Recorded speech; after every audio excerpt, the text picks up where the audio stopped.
Shalom, brothers and sisters. Welcome to God's Gym, Daily Devotions, Day 439. Let's open our time in prayer. Heavenly Father, we thank you for this wonderful time spent with you. Lord, thank you for calling us your friend. Being your friend, Lord, is way more than being a friend to anyone in the world or being in a relationship with anyone in the world for that matter. It means the whole universe. A friend of you is someone who will never be harmed by evil, no matter how hard they try. Lord, we appreciate it especially because we know that we didn't start off as your friend. In fact, we were once your enemies. And Lord, this makes us truly appreciate your love.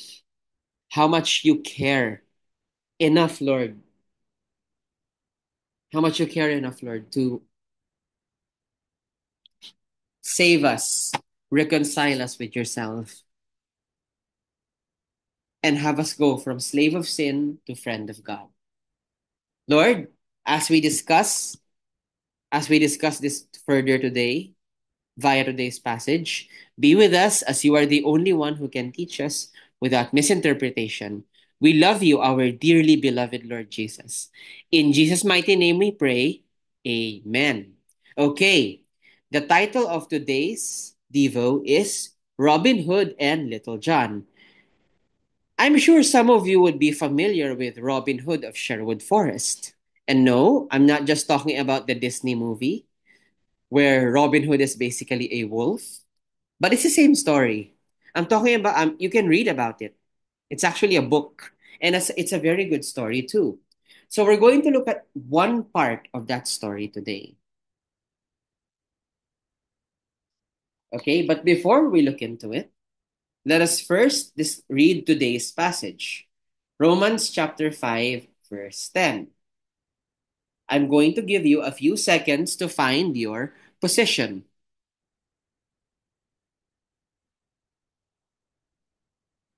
Okay, let's read. If you need more time, you may pause the video. Let's read. For if, while we were God's enemies, we were reconciled to him through the death of his Son, how much more, having been reconciled, shall we be saved through his life? Once more. For if, while we were God's enemies, we were reconciled to him through the death of his Son, how much more, having been reconciled, shall we be saved through his life? Now, Robin Hood and Little John did not start out as the best of friends. So, anyone, according to the book I use for devotions, anyone who knows the story of Robin Hood will recall the first time the celebrated thief encountered Little John. Both men were traveling through the forest heading toward each other. They first saw each other at the opposite ends of a bridge, which was designed to hold just one man at a time. Each was too proud to let the other pass first, so they both started across. They met at the middle, exchanged insults, and began to fight.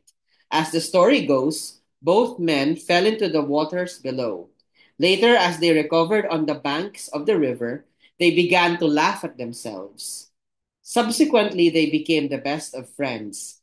Not only had these adversaries settled their differences, they had gone a step further, becoming good friends.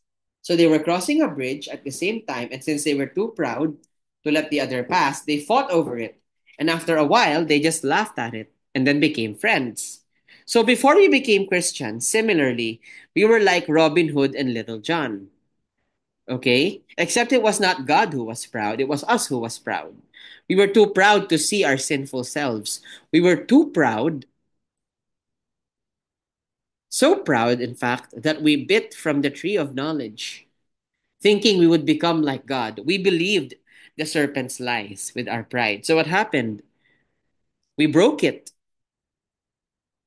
We broke our own relationship with the Lord, just like Robin Hood and Little John fighting on the bridge, as you can see as portrayed in this photo.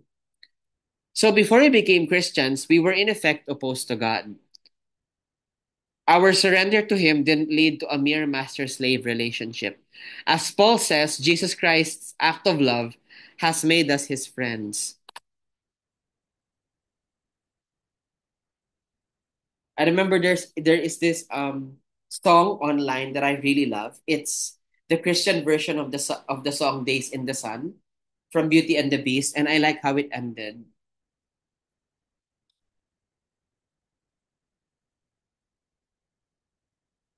One of the lines goes, "Will you come and set us free and crush the snake beneath our feet?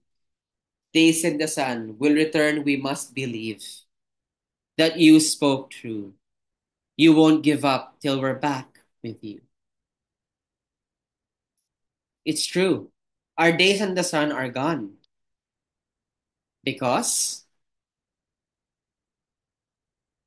of us, of our sinful nature. I feel the exact same way. I look back every day at my childhood and I think I wish I could go back there. It was such a wonderful time where my families didn't have problems, where my grandma was still alive, and we would go to Laguna every time, to our province.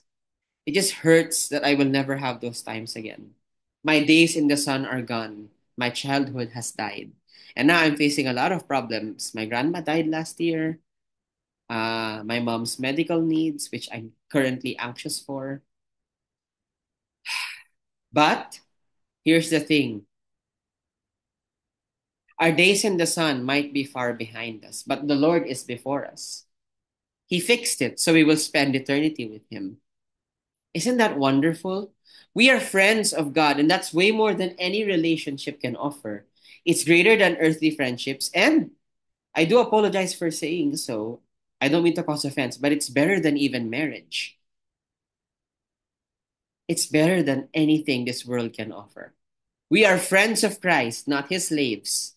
We were slaves to sin, but now we are His friends, like Robin Hood and Little John. So let's appreciate God's gift a little bit more, knowing that we started out as His enemies and He chose to forgive us anyway. So let's pause and reflect and just focus on how much God has done for us.